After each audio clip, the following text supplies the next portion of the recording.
Good morning students. Mathematical logic topic आपला सुरू आहे. त्यातला आपण लास्ट लेक्चर एक्झरसाइज सुरू केलेली आहे. लास्ट म्हणजे त्याच्या अगोदर केली आहे. एक्झरसाइज कोणती आहे बघा आपली सुरू.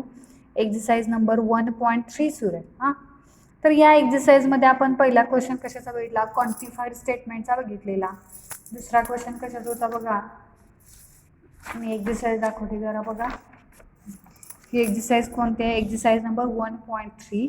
ज्याच्यामध्ये क्वेश्चन 1 आपण क्वांटिफाईड आणि क्वांटिफायर या स्टेटमेंटवरती बघितलं, म्हणजे क्वांटिफाईड स्टेटमेंटची एक्झाम्पल आपण बघितली. क्वेश्चन 2 काय होता, ड्युएलचा होता. ड्युएल म्हणजे काय असेल, अँड असेल तर ऑर लिहायचं, ऑर असेल तर अँड लिहायचं. नेक्स्ट क्वेश्चन नंबर 3 होता, ज्याच्यामध्ये आपल्याला निगेशन्स लिहायचे होते. पण आता इथं जे आपण निगेशन्स घेतले, या निगेशनसाठी आपण नॉट वर्ड यूज केलाय का, नाहीये. तर निगेशनची रूल यूज केले आपण आणि या स्टेटमेंटचे आपण निगेशन्स लिहिलेले आहेत. तर आता राहिला आपला क्वेश्चन नंबर 4. क्वेश्चन नंबर 4 मध्ये काय सांगितले बघा, right converse, inverse and contrapositive of the following statements. आता कॉन्व्हर्स, इनव्हर्स अँड कॉन्ट्रापॉझिटिव्ह म्हणजे काय हे आपण लास्ट लेक्चरला बघितले, तरी पण मी एकदा रिवाइज करते. आता कॉन्व्हर्स, इनव्हर्स आणि कॉन्ट्रापॉझिटिव्ह यासाठी स्टेटमेंट जे असेल ते कोणत्या फॉर्ममधलं असणार आहे, इफ देन. म्हणजे तिथं लॉजिकल कनेक्टिव्ह कोणता असेल तर इफ देन हे काय असणार आहे, लॉजिकल कनेक्टिव्ह तिथं असणार आहे. हां, मग इफ देन म्हणजे आपण पी एम्प्लायज क्यू ने डिनोट करतो येते. हां, पी एम्प्लायज क्यू ने ते डिनोट करते.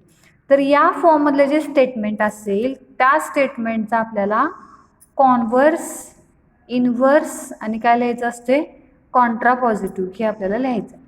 बघा लक्षात येते का, इफ देन या स्टेटमेंटचा आपल्याला कॉन्व्हर्स, इनव्हर्स आणि कॉन्ट्रापॉझिटिव्ह लिहायचं असते. म्हणजे स्टेटमेंट कोणत्या फॉर्ममध्ये असणार आहे आपल्याला तर माहिती आहे. इफ देन म्हणजे पी एम्प्लायज क्यू या फॉर्ममध्ये असणार आहे ते.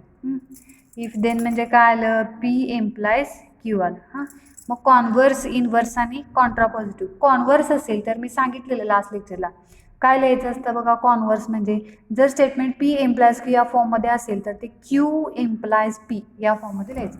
म्हणजे देन नंतरचं स्टेटमेंट इफ नंतर लिहायचं आणि इफ नंतरचं देनला लिहायचं.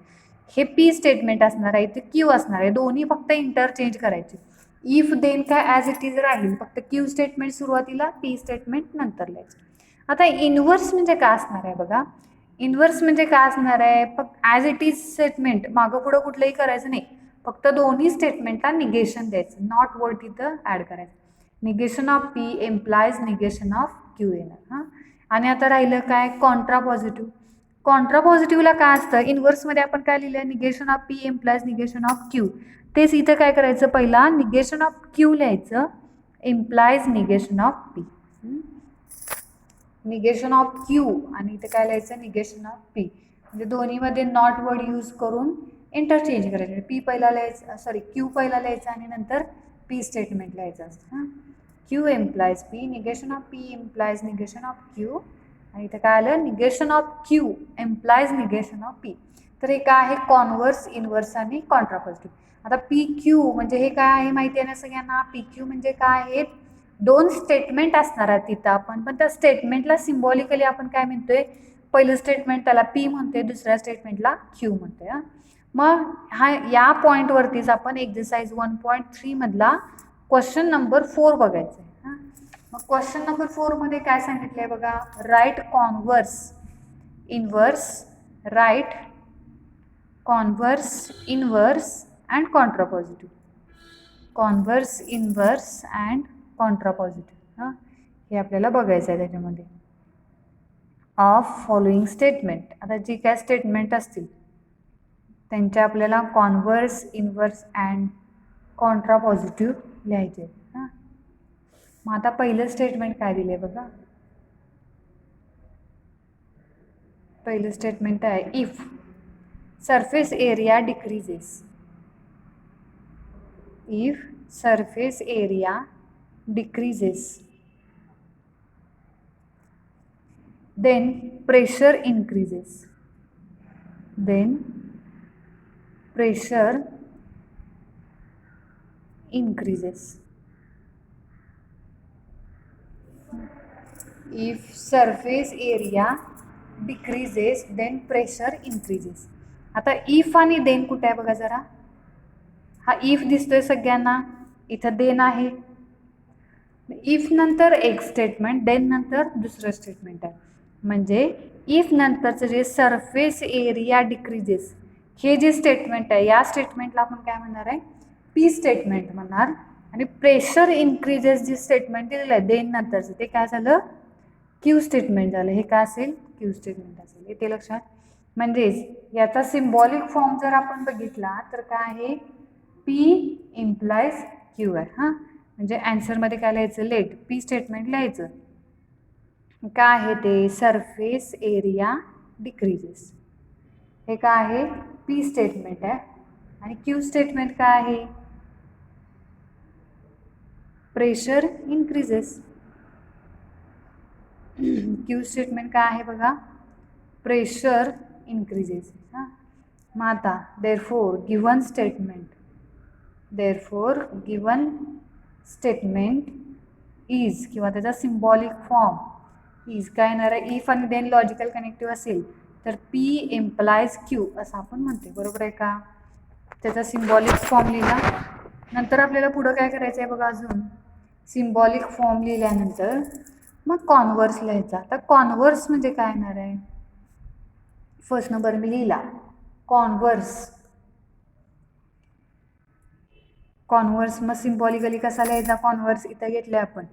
कसा येतो तो, क्यू इम्प्लाइज पी असं येते. म्हणजे काय करायचं, इफ आणि देन याच्यामध्ये चेंज करायचा, इफ देन तसाच ठेवायचा, फक्त Q implies P. Q statement कोणतं आहे, प्रेशर इन्क्रीजेस, ते लिहायचं पहिला. इफ प्रेशर इन्क्रीजेस, इफ नंतर ते लिहिलं प्रेशर इन्क्रीजेस. देन नंतर काय लिहायचं, पी स्टेटमेंट. पी स्टेटमेंट काय आहे, देन सरफेस एरिया डिक्रीजेस. हे मिळालं पी स्टेटमेंट.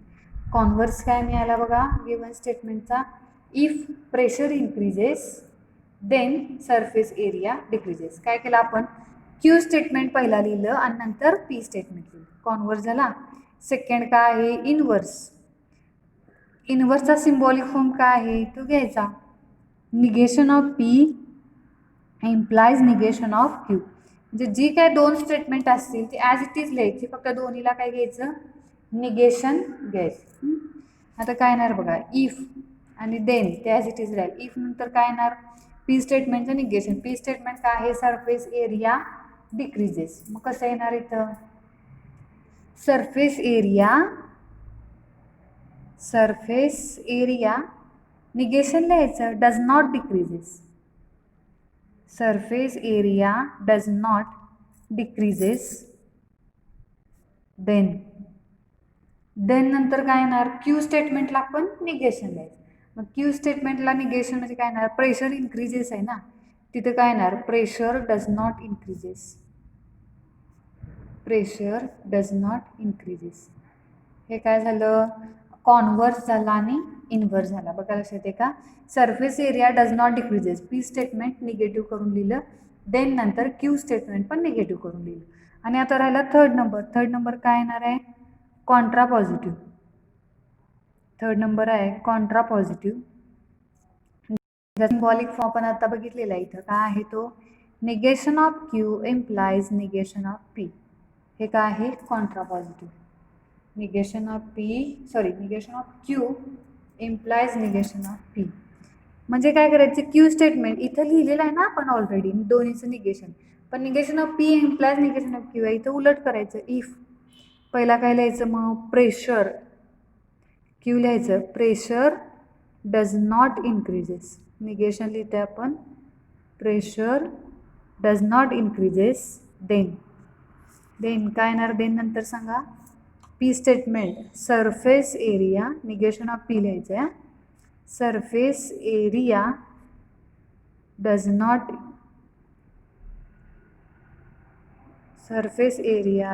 डिक्रीजेस.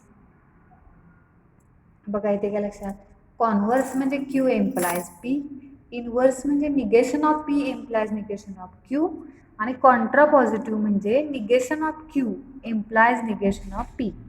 मग इथे जे काही दिलं असेल त्याप्रमाणे पी क्यू स्टेटमेंट फक्त मागं पुढं करत जायचं. इफ आणि देन नंतर फक्त ते चेंज करत जायचं. इफ आणि देन मी काय चेंज केले का नाही आहे, ते सगळ्याच ठिकाणी ॲज इट इज आहे बघा, इफ आणि देन. फक्त पी स्टेटमेंट आणि क्यू स्टेटमेंटमध्ये सिम्बॉल प्रमाणे जे काही चेंज केलेलं आहे तो सगळा चेंज केला आहे आपण. हां, आता हे झालं एक एक्झाम्पल. अजून एक एक्झाम्पल बघूया आपण.